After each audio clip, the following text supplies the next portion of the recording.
الرحمن الرحیم۔ عزیز طلبہ، اللہ تعالیٰ کے فضل و کرم اور اس کی رحمت سے رمضان المبارک کا مہینہ بڑے ہی پیارے انداز سے اختتام پذیر ہو رہا ہے، اور اللہ تعالیٰ کی توفیق سے روزے رکھے گئے۔ اللہ تعالیٰ کی یہ سنت ہے کہ جو اللہ تعالیٰ کے ساتھ روابط بناتا ہے، اللہ بھی اس سے زیادہ اس کے ساتھ روابط بناتا ہے۔ انسان اللہ کے لیے جو کچھ کرتا ہے، اللہ تعالیٰ بڑھ کر اس کے ساتھ کرتا ہے۔ ایک حدیث مبارکہ ہے جس کو حدیث قدسی کہتے ہیں، جس میں اللہ تعالیٰ فرماتے ہیں کہ میں اپنے بندے کے گمان کے مطابق ہوتا ہوں، جس طرح وہ سوچتا ہے میری بھی سوچ اسی طرح ہو جاتی ہے۔ اگر وہ میری قربت اختیار کرتا ہے تو میں بھی اس کے قریب ہو جاتا ہوں۔ اگر وہ میرا نام دوستوں میں لیتا ہے، لوگوں میں لیتا ہے، میرا ذکر کرتا ہے، تو میں بھی اس کا ذکر اپنے فرشتوں میں کرتا ہوں۔ اگر وہ دل میں مجھے یاد کرتا ہے، میرے ساتھ دل میں باتیں کرتا ہے، میرے ساتھ دل میں راز و نیاز کرتا ہے، تو میں بھی اس کے ساتھ ایسے ہی کرتا ہوں۔ تو سارے معاملات ہمارے اللہ کے ساتھ ہم نے خود بنانے ہیں۔ تو جو لوگ اللہ کے ساتھ وابستہ ہو جاتے ہیں، اللہ تعالیٰ ان کے ساتھ وابستہ ہو جاتا ہے۔ آپ نے قرآن مجید کی ایک سورہ ہے، سورہ الکہف، اس کے بارے میں سنا ہوگا کہ 3 یا 4 دوست تھے۔ وہ وقت کے جو حکمران تھے ان سے تنگ آ کر، ان سے خائف ہو کر، ان سے پریشان ہو کر نکل پڑے، اور ان سے ڈرتے ڈرتے انہوں نے ایک غار میں پناہ لے لی۔ اس وجہ سے بادشاہ دشمن ہوا کہ وہ توحید کے علمبردار تھے، وہ سارے معاملات اپنے اللہ کے ساتھ رکھتے تھے، وہ اللہ ہی سے مانگتے تھے اور اللہ ہی کے ساتھ رجوع کرنے والے تھے۔ اللہ کا جو پروٹوکول ہے وہ اس کو دیتے تھے، نہ کہ بندوں کو دیا جاتا ہے۔ چنانچہ بادشاہ نے ان کے خلاف اقدامات کیے، جس کی وجہ سے ان کو اپنا گھر بار چھوڑنا پڑا۔ اب آپ دیکھیں عزیز طلبہ کہ وہ آئے ہیں اور باہر نکل گئے ہیں آبادی کے دوسرے علاقے میں جانے کے لیے، تو راستے میں انہوں نے پڑاؤ ڈالنے کا پروگرام بنایا اور اس کے لیے ایک غار کا چناؤ کیا، اور وہاں پر وہ ریسٹ کرنے لگ گئے، اور اسی اثناء میں ان کو نیند آ گئی۔ وہ سو گئے اور عرصہ دراز تک سوتے رہے۔ اللہ فرماتے ہیں کہ میں ان کی کروٹیں بدلتا تھا۔ آپ اندازہ لگائیں کہ بندوں سے محبت اللہ کی کیسی ہوتی ہے۔ خود اللہ فرما رہے ہیں کہ میں ان کی کروٹیں بدلتا تھا، اور سورج کو حکم دے رکھا تھا کہ کہیں تمہاری شعائیں ان کے اوپر نہ پڑ جائیں، وہ ڈسٹرب نہ ہو جائیں۔ تو کتنے ہی سال، صدیاں وہ وہاں پر لیٹے رہے، اور پھر وہ جاگے، وہ ایک الگ سے بات ہے۔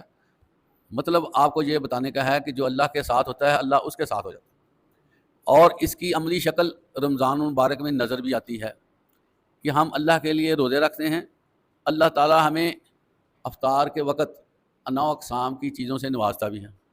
اور آپ دیکھیں کہ حدیث مبارکہ ہے کہ روزے دار کو 2 خوشیاں ہوتی ہیں۔ ایک خوشی جب وہ افطار کرتا ہے، اور دوسری خوشی اس وقت ہوگی جب اللہ ان سے ملاقات کرے گا۔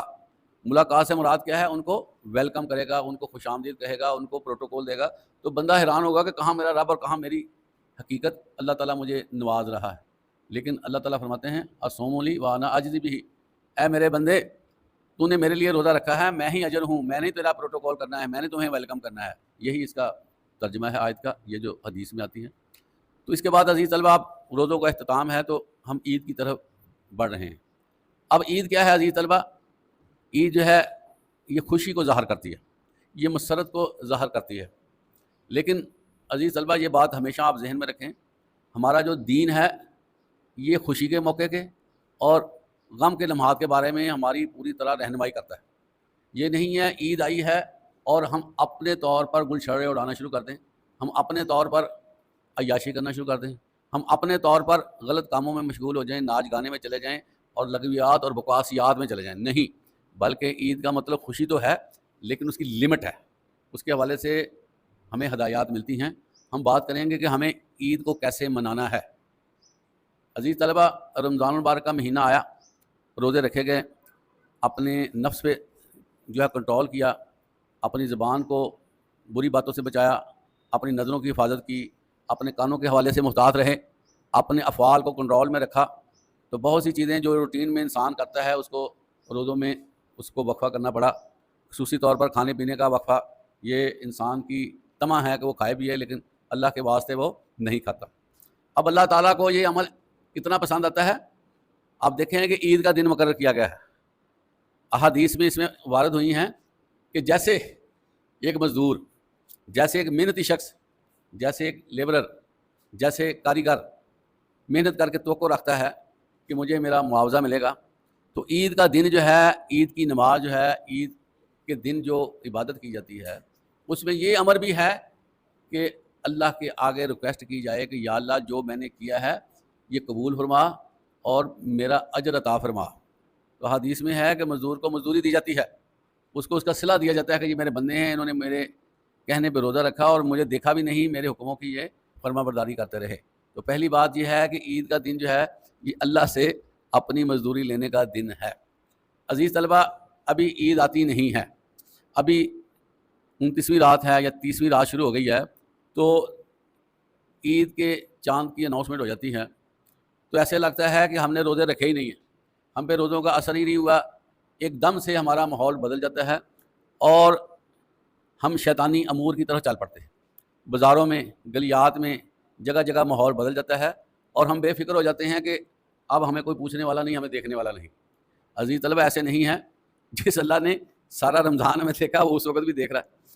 تو یہ نہ ہو کہ ہم نے ایک مہینہ روزے رکھے اور بعد میں ہم نے ایسے امور انجام دے دیے کہ ہمارے روزے جو ہے وہ خراب ہو گئے، ہم نے اللہ ہی کو ناراض کر لیا۔ اگر اللہ کو ناراض کر لیا، بتائیں روزوں کا ثواب کہاں ملے گا؟ تو اس لیے ضروری ہے کہ عید سے پہلے جو رات ہے، جس کو ہم چاند رات کہتے ہیں، اس میں بڑی احتیاط کی ضرورت ہے، اور وہاں پر بھی عشاء کی نماز ایسے ہی فرض ہے جس طرح پہلے تھی۔ دیکھنے میں آیا کہ عید کا چاند نظر آتا ہے، عشاء کی نماز اسی وقت شریک ہو جاتی ہے، لوگ نظر نہیں آتے۔ اسی طرح لوگ جو ہے وہ بھاگ پڑتے ہیں مارکیٹوں میں، بازاروں میں، چوراہوں میں، دوستوں کی ٹولیاں بن جاتی ہیں، بھاگے پھرتے ہیں اور کہتے ہیں یہ چاند رات منائی جا رہی ہے، جس سے جو ہے وہ اپنی ساری ہماری ایفرٹ جو ہے وہ ڈسٹرب ہونے کا، خراب ہونے کا، ضائع ہونے کا امکان ہو جاتا ہے۔ تو سب سے پہلے میرا آپ کو یہ مشورہ ہے، نصیحت ہے کہ اگر اتنا صبر کیا ہے تو اس رات کو بھی صبر کریں، اور میں تو یہ سمجھتا ہوں کہ ہمیں شکرانے کے نفل ادا کرنے چاہیے کہ یا اللہ تیرا شکر ہے تو نے رمضان المبارک کو صحیح طور پر گزار دیا اور ہم سرخرو ہوئے کہ تیری مدد سے ہم نے یہ روزے رکھے، اگر اللہ کی مدد نہ ہوتی تو کبھی روزے ہم رکھ نہیں سکتے تھے۔ تو یہ تو شکرانہ ہونا چاہیے، چاہے جائے کہ ہم کسی اور طرف دوڑ پڑیں۔ پھر دیکھنے میں یہ ہے کہ جو لوگ راتوں کو جاگتے ہیں، خریداری کرتے ہیں، وہ صبح 2-2:30 بجے آ کے سو جاتے ہیں۔ ایک تو صبح فجر کی نماز ان کی ڈسٹرب ہو جاتی ہے، پھر بعض لوگوں کی عید کی نماز بھی ڈسٹرب ہونے کے چانسز ہوتے ہیں، بعض لیٹ کمر ہوتے ہیں، عید ہو جاتی ہے تو پھر آتے ہیں، پھر مارے پھرتے ہیں ہمیں کوئی عید مل جائے ہم پڑھ لیں۔ تو سب سے پہلے اس چیز کا خیال رکھنا ضروری ہے۔ اگلی بات عزیز طلبہ یہ ہے کہ عید جو ہے وہ کیسے منائی جاتی ہے؟ یہ عید جو ہے یہ اللہ تعالیٰ نے اپنی بڑائی کے لیے رکھی ہے۔ اللہ اکبر، اللہ اکبر، اللہ اکبر کبیرہ، اللہ اکبر، اللہ اکبر، اللہ اکبر کبیرہ، یہ اللہ کی بڑائی کے دن ہیں اور تکبیرات پڑھتے ہوئے جانا چاہیے۔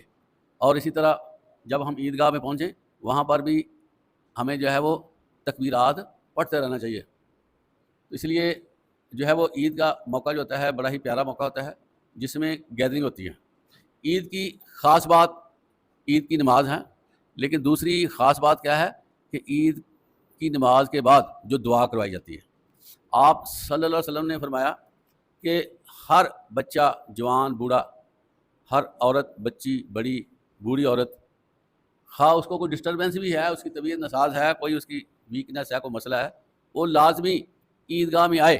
اگر وہ عید نہیں پڑھ سکتی تو وہ جو دعا ہے اس میں وہ شامل ہو جائے تاکہ ہم عید کو اچھی طرح سیلیبریٹ کر سکیں۔ اس کی دعا جو نا، عید کی جو دعا ہے اصل میں سیلیبریشن یہ ہے، اور عید کی جو دعا ہے نا عزیز طلبہ، یہ دعا بنی ہے اپنے فوت شدگان لوگوں کو یاد کرنے کی۔ عید کی دعا میں جی بھر کر اپنے فوت شدگان، کسی کا باپ فوت ہو گیا ہے، ماں ہے، دادا ہے، دادی ہے، نانا ہے، نانی ہے، کوئی بھی ایسے لوگ جو آپ کے خونی رشتہ دار ہیں، ان کے لیے دعائیں کرنا بڑا ضروری ہے۔ اسی طرح ایمان والوں کے لیے دعا کرنا بڑا ضروری ہے، اپنے دوستوں کے لیے دعائیں کرنا ضروری ہے، ملک کی سلامتی کے لیے دعا کرنا بڑا ضروری ہے، اور اسی طرح جو لوگ بیمار ہیں، پریشان ہیں، ڈسٹرب ہیں، ان کے لیے دعائیں کرنا بڑا ضروری ہے۔ تو یہ دعائیں جو ہے نا بہت اہم ہیں، ہر بندے کو دعا کرنی چاہیے۔ بعض اوقات لوگ جو ہیں ابھی عید کی نماز کا سلام پھیرا جاتا ہے، ساتھ ہی وہ جوتی پہن کر نکلنے کی کرتے ہیں، وہ عید کا حق ادا نہیں کرتے جب تک وہ دعا میں شریک نہ ہو جائیں۔ حکم ہے کہ عید کی نماز کے بعد جو دعا ہے اس میں شرکت کی جائے۔ اسی طرح عزیز طلبہ، آپ صلی اللہ علیہ وسلم عید کیسے پڑھتے تھے؟ عید الفطر میں اللہ کے رسول آپ صلی اللہ علیہ وسلم کچھ نہ کچھ چیز جس کو ہم سویٹ ڈش کہتے ہیں کھجور کی شکل میں یا کسی اور مروجہ، جیسے ہمیں سوئیاں ہم کھا لیتے ہیں یا اور کوئی میٹھا گھر میں بنایا ہوتا ہے اس کو کھا کے ہم چلے جائیں. ایک تو یہ بات ہے. دوسرا مسئلہ یہ ہے کہ عید جو ہے نا، عید یہ سب سے ملنا چاہیے. اس کا ایک تو ثقافتی انداز ہے، دوسرا مذہبی انداز ہے کہ آپ کے جتنے دوست ہیں، جتنے احباب ہیں، جتنے رشتہ دار ہیں، آپ کا ان کے ساتھ رابطہ ہونا بڑا ضروری ہے. رابطہ یہ واٹس ایپ کے تھرو بھی ہو سکتا ہے، تھرو موبائل بھی ہو سکتا ہے، ڈائریکٹ فیس ٹو فیس ملاقات میں بھی ہو سکتا ہے. تو لیکن کوشش کریں کہ عید کے دن جو ہے وہ آپ زیادہ ٹائم ایسے صرف کریں کہ آپ اپنے عزیز و اقربا کو آپ عید کی مبارکباد دیں، ان سے حال چال پوچھیں، ان کے ساتھ تعلق بنائیں.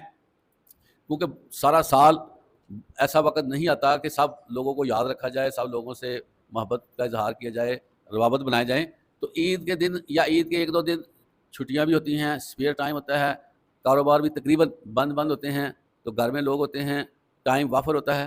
تو اس میں سب سے بڑا ایلیمنٹ ہے ہمارا دوستوں کے ساتھ، رشتہ داروں کے ساتھ، تعلق داروں کے ساتھ، ریلیٹیوز کے ساتھ تعلق بنانا. اور اس کے علاوہ عید کا دوسرا پہلو یہ ہے کہ ہم اپنے عزیز و اقربا کے گھر جائیں یا ان کو بلا لیں. یہ بھی ایک بڑا اہم. اس میں ایک اور بڑا اہم پہلو عزیز طلبہ روٹھے ہوئے کو منانا ہے.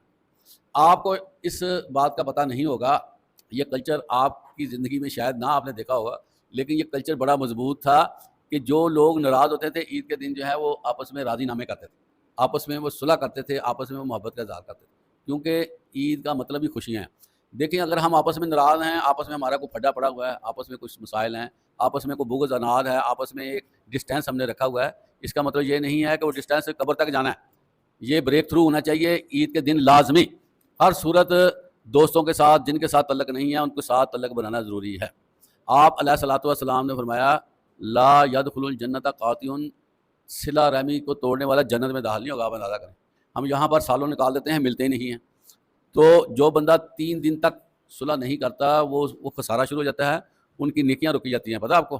اس لیے ایک تو جلدی صلح کر لینی چاہیے. دوسرا اگر کوئی دل میں کوئی مسئلہ بنا ہوا ہے نا، کوئی اپنے اندر جو ہے وہ بغض آ گیا ہے یا کوئی ایسی مس انڈرسٹینڈنگ ہو گئی ہے، اس کو کلیئر کرنا ضروری ہے.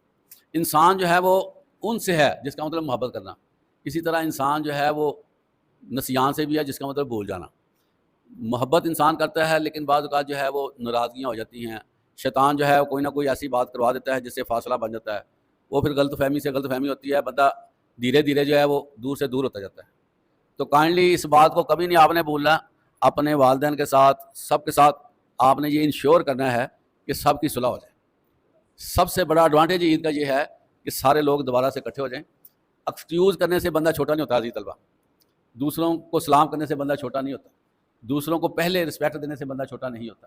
چھوٹا وہ ہوتا ہے جو کم ظرف ہوتا ہے، جو ہے اپنے آپ کو زیادہ سمجھتا ہے، دوسرے کو نیچا سمجھتا ہے. سب سے غلط بندہ وہ ہوتا ہے. تو اللہ تعالیٰ جو ہے وہ ہر بندے کو برابر رکھنا چاہتا ہے. کوئی نہیں، اگر غلطی ہوگی تو کچھ نہیں ہوا. میں سمجھتا ہوں کہ ہم 1000 غلطیاں کر کے ہم یہ تصور کرتے ہیں کہ یا اللہ تو معاف کر دے، تو معاف کرنے والا ہے، اور پھر اس کے بعد یہ سمجھتے ہیں کہ اللہ نے ہمیں معاف کر دیا. تو کیا ہم اتنے بڑے ہو گئے ہیں کہ ہمارے اندر معافی کی رمق نہیں ہے، ہم معاف نہیں کرنا چاہتے ہیں؟ عزیز طلبہ، جو بندہ اپنا کسی جگہ پر رائٹ ہونے کے باوجود بھی جھگڑا چھوڑ دیتا ہے نا، قیامت کے دن اللہ کے رسول فرماتے ہیں اس کو میں اونچی جگہ پہ جنت لے کر دوں گا، بالا خانوں میں وہ ہوں گے. آپ اندازہ کریں کہ یہ کتنا بڑا مرتبہ ہے خود آگے بڑھ کر صلح کرنا. اور عزیز طلبہ آپ دیکھیں آہستہ آہستہ ہمارا جو کلچر ہے نا بڑا دوسروں کے درمیان صلح کرواتا تھا وہ ختم ہو رہا ہے. تو جو بندہ ناراض ہوتا ہے نا اس کو یہ سوچنا چاہیے کہ اب میری صلح نہیں ہونی. تو صلح پہلے تو لڑائی ہونی نہیں چاہیے. تو اگر لڑائی ہو جائے تو اس کا طریقہ یہی ہے کہ ہم آپس میں خود صلح کر لیں، السلام علیکم کہہ دیں گے تو صلح ہو جائے گی. بعض اوقات ایسے ہوتا ہے کہ آپ ڈائریکٹ بات نہیں کر سکتے تو وائس میسج بنا دیں جس میں السلام علیکم کہیں اور ان سے حال چال پوچھیں، اور آپ یہ اقرار کریں کہ فلاں جگہ پر مجھ سے غلطی ہو گئی تھی، میں ایکسکیوز کرتا ہوں. وائس میسج میں تو آپ کو شرم بھی نہیں آئے گی. تو وائس میسج کا یہ استعمال اچھا ہوگا کہ آپ نہ ہونے کے باوجود کہ آپ نے غلطی نہیں کی، آپ کہیں میری غلطی تھی، جس سے جو ہے معاملہ بڑی جلدی رفع دفع ہو جاتا ہے. تو میں سمجھتا ہوں کہ بندے کے دوسرے بندے کے ساتھ اتنے تعلقات لازمی ہونے چاہیے کہ اندر جو اس کے بغض ہے وہ ختم ہو جائے. اگر آپ کی طبیعت آپس میں نہیں ملتی تو کوئی مسئلہ نہیں، آپ نہ ملیں زیادہ، لیکن ایک دفعہ معافی تلافی، تعلق داری، گلے ملنا یہ سارا ہو جائے تو پھر اگر جو ہے وہ تھوڑا سا فاصلے میں بھی رہیں گے تو کوئی مسئلہ نہیں. اسی طرح عزیز طلبہ عید کا دوسرا مسئلہ یہ ہے کہ جن چیزوں کو ہم نے چھوڑا ہے، ناپسندیدہ چیزیں جو ہم نے ڈراپ کی ہیں نا روزوں میں، اس کو جاری رکھنا ہے. ہمارے ہاں یہ سمجھا جاتا ہے کہ جھوٹ بولنا منع تھا رمضان میں، دھوکہ دینا منع تھا رمضان میں، سلپ کرنا منع تھا رمضان میں، نمازیں چھوڑنا گناہ تھا رمضان میں، اور اسی طرح قرآن مجید پڑھنا رمضان میں۔ نہیں عزیز طلبہ، اصل میں یہ ہے روٹین، یہ ہے روٹین جو ہے یہ ساری عمر کے لیے ہونی چاہیے۔ یہ روٹین کوئی نہیں ہے کہ ہم رمضان میں تھوڑا سا اس طرح کا کام کر لیں، اس کے بعد ہم چھٹی پہ چلے جائیں، چلیں جی اگلے سال ہم جو ہے نا وہ کریں گے۔ ایسا نہیں، رمضان کا مطلب یہ ہے عزیز طلبہ کہ یہ ہماری ٹریننگ ہوئی ہے، یہ ہمارا ریفریشر کورس ہوا ہے، یہ ہم نے ایک ورک کیا ہے۔ ورک کرنے کا مقصد اللہ تعالیٰ نے ہمیں اسپیشل لیبارٹری میں رکھا۔ لیبارٹری کسے کہتے ہیں؟ جس میں ایگزامن کیا جائے۔ ہم نے اپنی باڈی پہ ایگزامن کیا، بھوک پیاس برداشت کی، کنٹرول کیا، تو جو صفات ہمیں رمضان المبارک میں حاصل ہوئی ہیں ان صفات کو اپنی باڈی پہ رمضان المبارک کے بعد نافذ کرنا لازم ہے۔ یہ میں آپ کو بتا دوں، یہ نہ ہو کہ ہم رمضان پہ کچھ اچھا کام کر لیں، اس کے بعد ہم کیا ہے فارغ ہو جائیں۔ اب مجھے ضرورت نہیں ہے کہ میں نمازوں میں باقاعدگی کروں، اب مجھے ضرورت نہیں ہے زبان کی حفاظت کروں، اب مجھے کوئی مسئلہ نہیں ہے کہ میری آنکھیں جہاں مرضی باقی پھریں، میں جو کچھ مرضی سنتا رہوں، میں جو مرضی دیکھتا رہوں، میں جو مرضی کچھ کھاتا رہوں۔ نہیں عزیز طلبہ، ویسا ہی رب پہلے تھا جو روزوں میں ہم نے دیکھا کہ ہم ڈرتے تھے کہ کہیں ہمارا پانی کا قطرہ اندر نہ چلا جائے، وہی رب جو ہے رمضان کے بعد ہے کہ کہیں ہم سے غلطی ہوگی تو دوبارہ پوچھ لے گا۔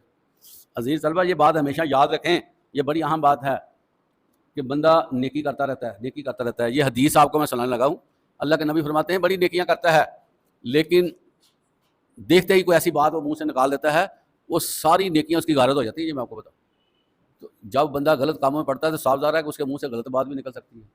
تو روزوں کا احترام یہی ہے کہ ہم روزوں کے بعد روزے جیسے ہو جائیں اور اپنے آپ کو نا قلبی طور پہ صاف کر لیں۔ اصل میں ساری بات ہے قلب کی صفائی کی، دل کے معاملات درست کرنے کی۔ تو یہ چیزیں جو ہے نا عید کے بعد ہماری جاری و ساری رہنی چاہیے، اور ہم ایک روٹین میں رہیں، کیونکہ شیطان جو ہے یہ بندے کو روٹین سے ہٹاتا ہے۔ دنیا کا سب سے بہتر عمل جو ہے وہ روٹین ہے۔ آپ صلی اللہ علیہ وسلم نے فرمایا کہ اللہ کے نزدیک سب سے محبوب عمل وہ ہے جس پہ استقامت ہو، جس پہ تسلسل ہو، ہمیشگی ہو، اگرچہ وہ مقدار میں تھوڑا ہی کیوں نہ ہو، لیکن اللہ کو بڑا پسند ہے۔ تو شیطان جو ہے اس کی بھی ایفرٹ یہی ہے کہ یہ بندہ جو ہے ایک دن عبادت کر لے، 10 دن وقفہ کر لے، تو پھر اللہ یہ چیزیں اس کو نا برداشت نہیں کرتا۔ وہ کہتا ہے یہ تو شیطان کا بندہ بنا ہوا ہے، میرا بندہ ہوتا تو میرے ساتھ بار بار رجوع کرتا۔ تو اس لیے عزیز طلبہ شیطان کا حملہ جو ہے یہی ہے کہ بندے کی وہ روٹین نہیں بننے دیتا۔ تو آپ نے جو 5 نمازیں ڈیلی بنی ہوئی ہیں وہ اس کو جاری رکھنا ہے اور اس کو زندگی بھر کے عمل میں شامل کرنا ہے، تاکہ اللہ تعالیٰ ہمیں نمازیوں کی صف میں شمار کر لے۔ اور نماز ہی وہ نیکی ہے جس سے باقی نیکیاں جو ہے وہ بنتی ہیں۔ نماز چھوڑ دیں گے، شیطان جو ہے بندے کے دل میں گھر کر لیتا ہے، پھر وہ اور بھی کئی بدیاں کروانے کا طریقہ بنا لیتا ہے۔ تو اپنے آپ کو اللہ کے ساتھ منسلک رکھیں گے تو شیطان کا حملہ آپ پر جو ہے وہ مؤثر نہیں ہوگا، شیطان کو منہ کی کھانی پڑے گی اور آپ ماشاءاللہ فاتح ہوں گے۔ اللہ تعالیٰ ہمیں رمضان کے بعد زیادہ سے زیادہ اچھے اعمال کرنے کی توفیق عطا فرمائے، اور ہمارا دل جو ہے نیکی کی طرف لگے اور ہمارے معاملات میں ہمیشگی جائے، تاکہ اللہ ہم سے خوش ہو۔ آخر دعوانا الحمدللہ رب العالمین۔